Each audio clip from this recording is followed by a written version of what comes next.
Hi, welcome to our first video discussion on the content from the FEMA K105 course that we're using to structure our HSEM class 157 on public information. Hopefully at this point, you're coming to this video having read the first chapter of content as assigned in Canvas.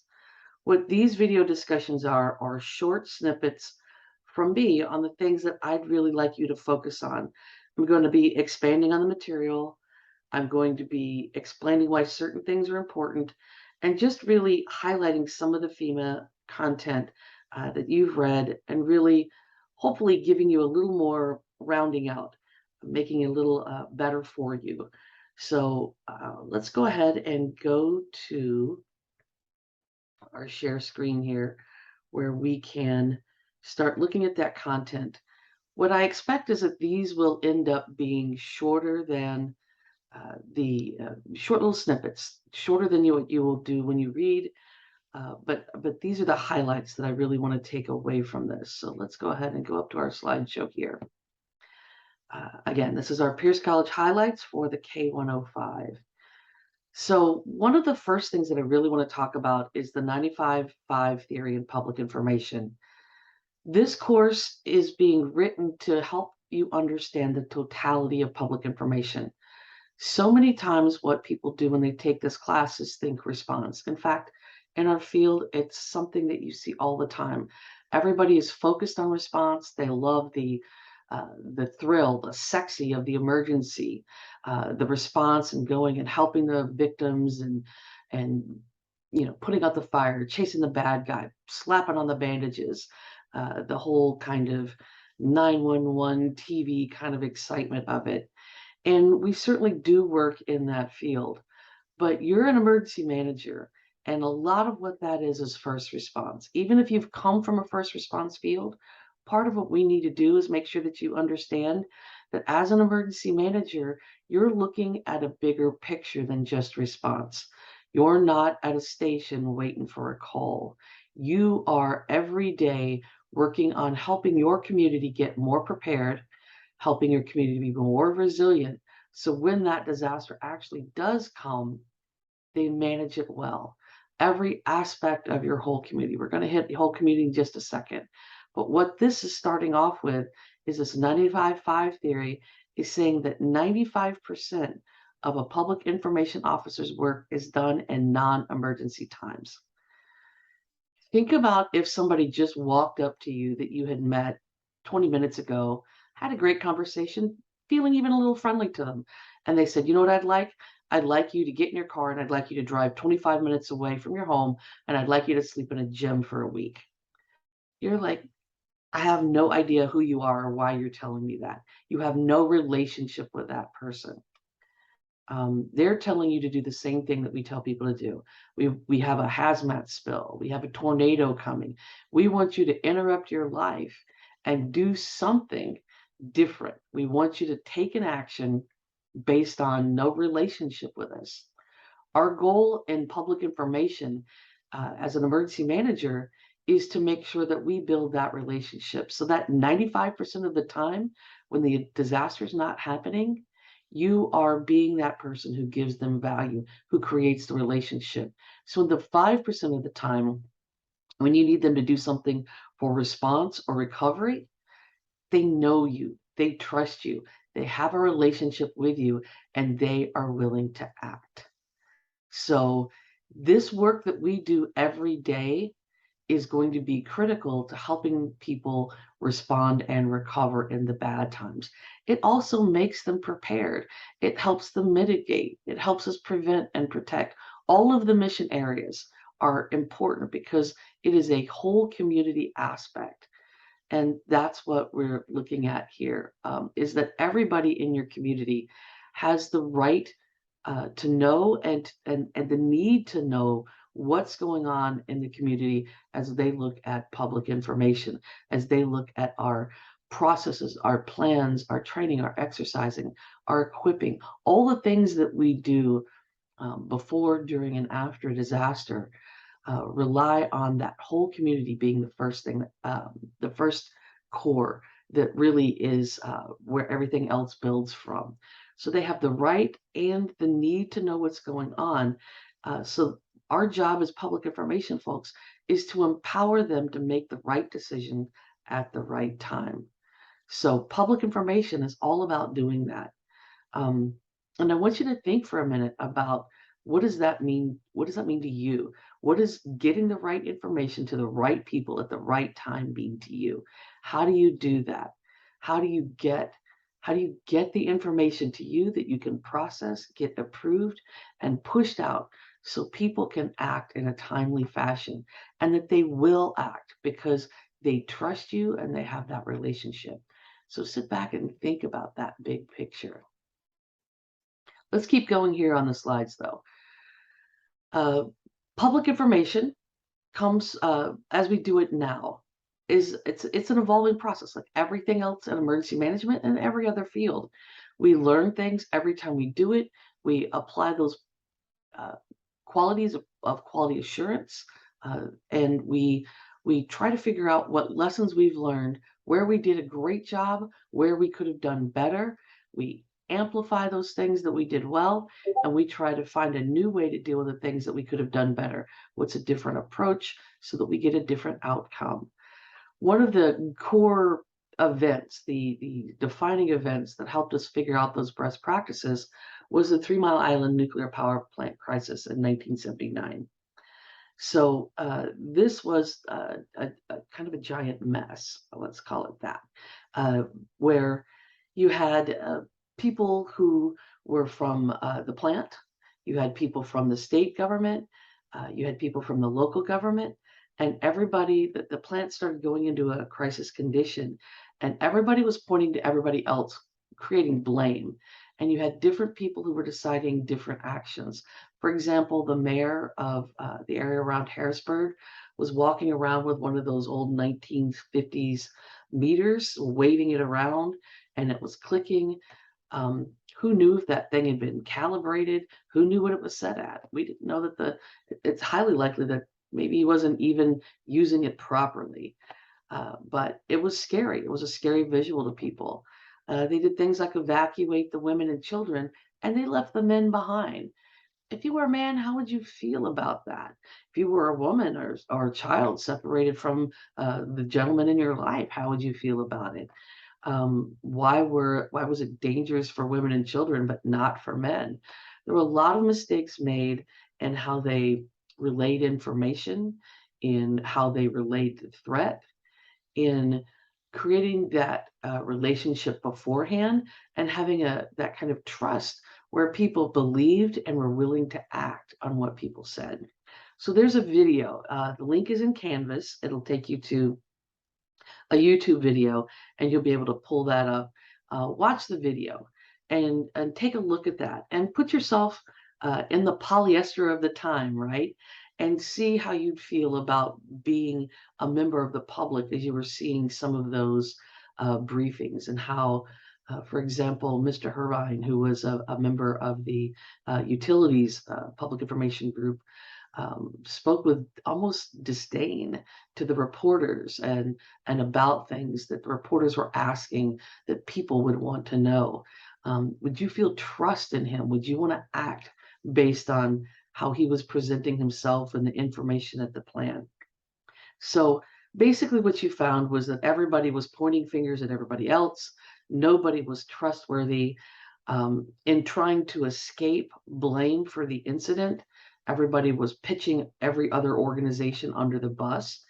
And as Ben Franklin said, we all hang together or we all hang separately. That's a core part of public information. You don't take responsibility for other people's things. You don't take responsibility for what their agency says or what their agency is doing. The core is that you speak for yourself and that each agency comes together as part of the joint information system to organize who's going to say what. So if I know somebody's going to say something about the plant or about the evacuation that's going to cause a question about the plant, and I'm the plant person, I'm not surprised at the briefing. I can prepare an answer. It looks just much more smooth, it looks coordinated, and it looks trustworthy. so that the group is working together instead of, trying to climb out of the hole on the knives they've stuck in each other's backs. So the lessons learned from 3 Mile Island underscored the public's right to information affecting their health and well-being. We have to tell the public what's going on. Made clear the serious consequences of having no organized system for providing that information.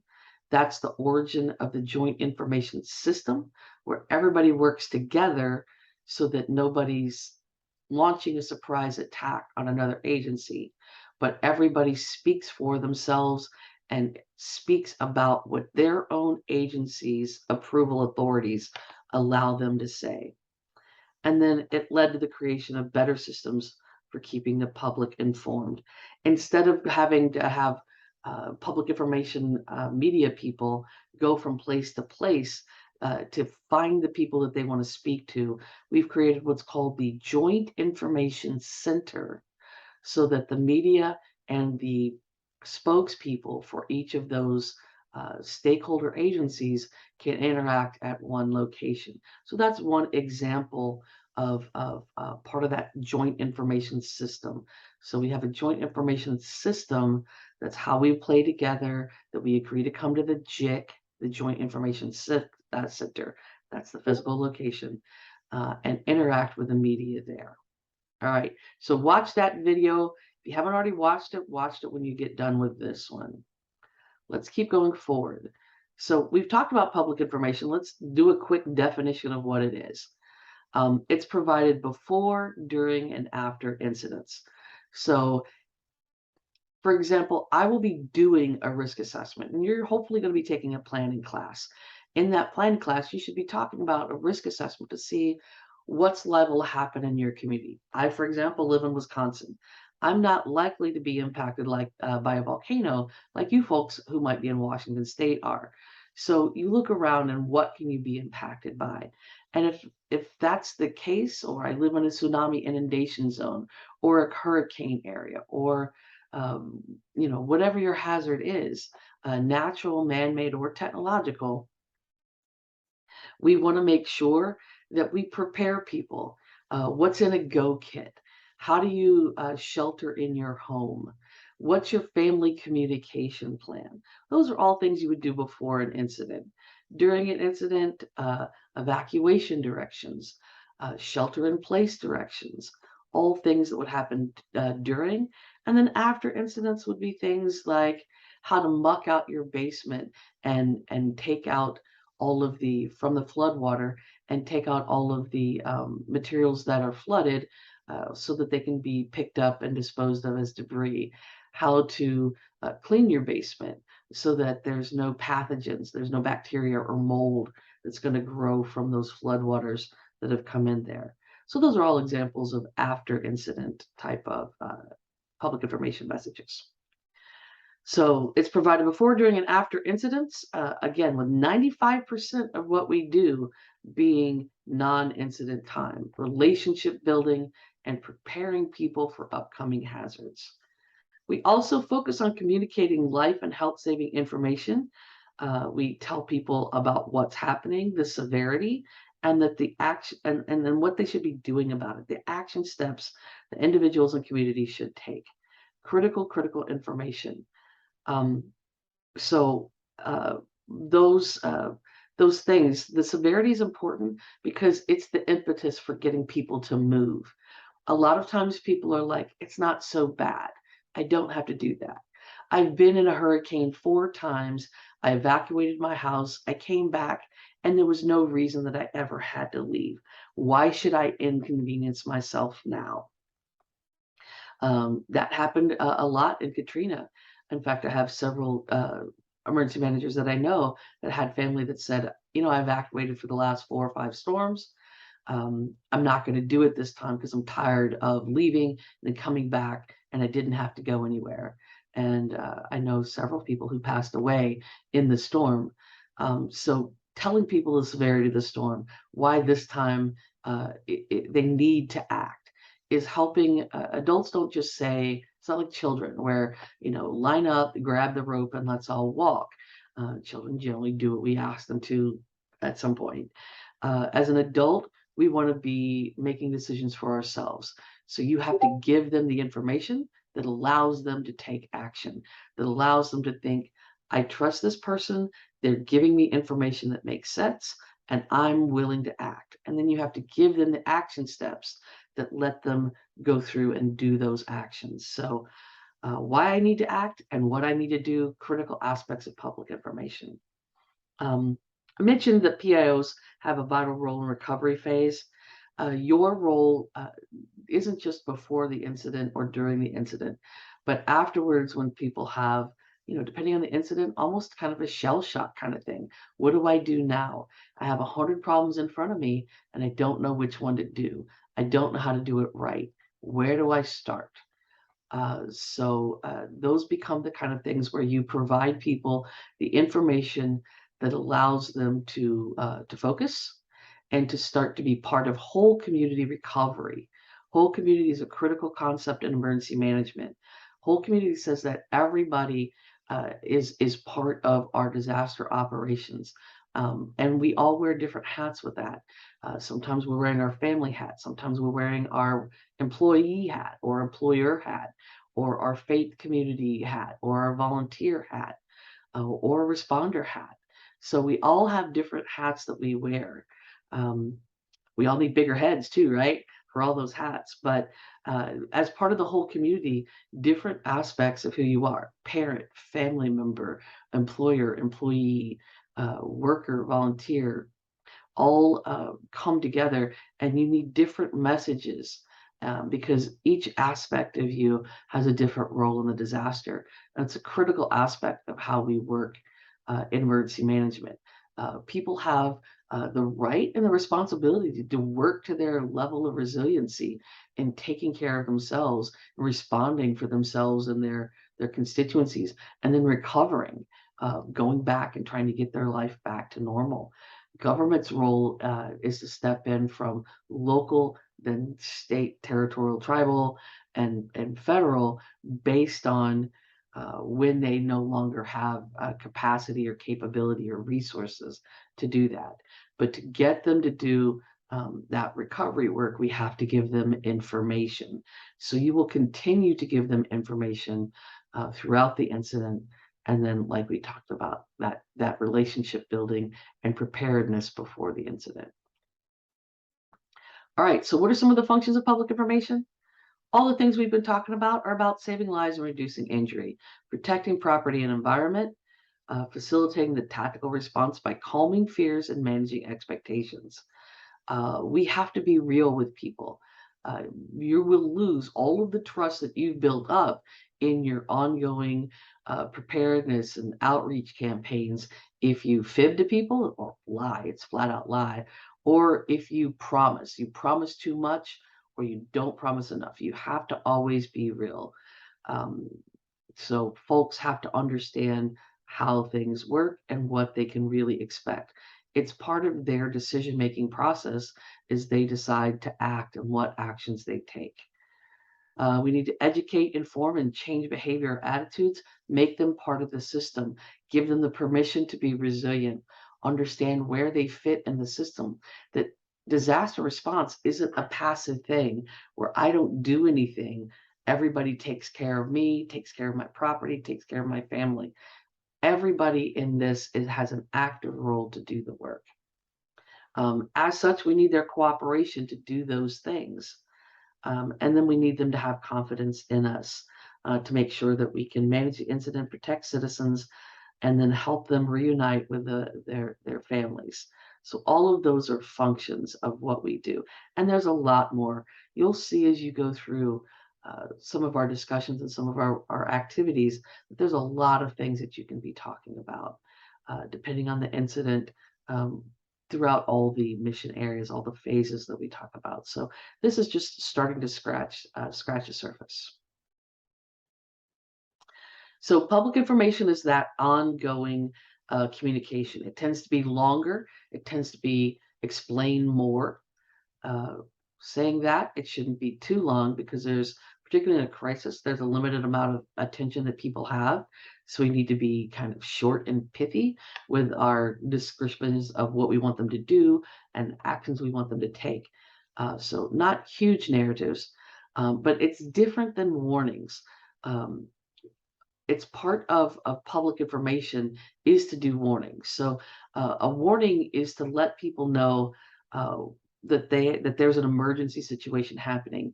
It's kind of the shaking them awake, right? Hey, you, I need you to pay attention. It's the alarm. It's the siren. And then the public information is the follow on that says, here's what we need you to do. Here's what's happening in the crisis and how bad it is and why we need you to do the thing. So warning is kind of the smack across the face or the alarm or the siren or the shake awake that says pay attention or turn on your TV or go to your cell phone warning section and listen to what we say. And then the public information is the follow-on explanation of what's happening, how bad it is, and what we want them to do. So our last slide here is talking about the flow of emergency communications. And what this is really highlighting is that emergency communications is happening all the time. We have outreach, preparedness campaigns. We go to fifth grade classrooms, we go to senior centers, we go to businesses. We put up things on social media. We have highlight weeks, spring before summer weather season starts with storms and things, winter before we get the snows, depending on where you live, uh, and fire week, all those things that we do ourselves or that we amplify for our partners. So don't forget that we are part of a whole community ourselves and that there's other people doing outreach. I'm not going to get in the way and tell public information and tell the fire department they shouldn't put out information during fire week in October. But what I'm going to do is take their information and amplify it. I may repost it on social media. I may give out their contact information when I go to the senior center and say, hey, the fire department's doing a battery update for your smoke detectors, and they'll come in and exchange your battery for a fresh one. So make sure that you give credit, that you amplify others' messages, that you're strengthening your emergency management contacts, both with the responders, with the people, with the general public. All of the things that we do in emergency management are about our connections. So those outreaches and campaigns can be you being you or you amplifying others, but whatever it is, it's getting out messages that help people be more ready to go. During the emergency, we're looking at warning. Hey, pay attention, alarms, sirens, whatever it is. And here's what we need you to do. Here's how bad the situation is. Here's what's going on. And then afterwards, we're going to help people recover. And once an incident is complete, we're going to do after action reporting. We're always doing quality improvement. What did we do well? What could we have done better? And how do we update our training and our plans so that we amplify the great, we minimize the bad, and we find an alternative way to try something new to make sure that we're always improving and that we're not doing things suboptimally. So those are the 8 things. I'm going to stop my share here and come back and talk to y'all. Those are really the 8 things that I wanted to highlight from that first chapter. What I'd like to say from here is that thanks for hanging with us in the video. And if you have questions, if you have thoughts, if you have comments, we have that Q&A board in our Canvas. So if there's something from the video you have a question about, if there's something from the reading that you have a question about, that Q&A section in Canvas is where we're really going to want you to drop that in. I'll be keeping an eye on that. And I hope you keep an eye on that and see what your classmates drop in. If you feel like answering or weighing in, terrific, great. Do that. Share experiences, share ideas, share thoughts. I also will be in that forum, and we'll help you guys with that. So please feel free to use that forum as much as possible. That's where I'm gonna hear all of your thoughts. So again, welcome to class. Thanks for coming, and we'll see you guys in our next module.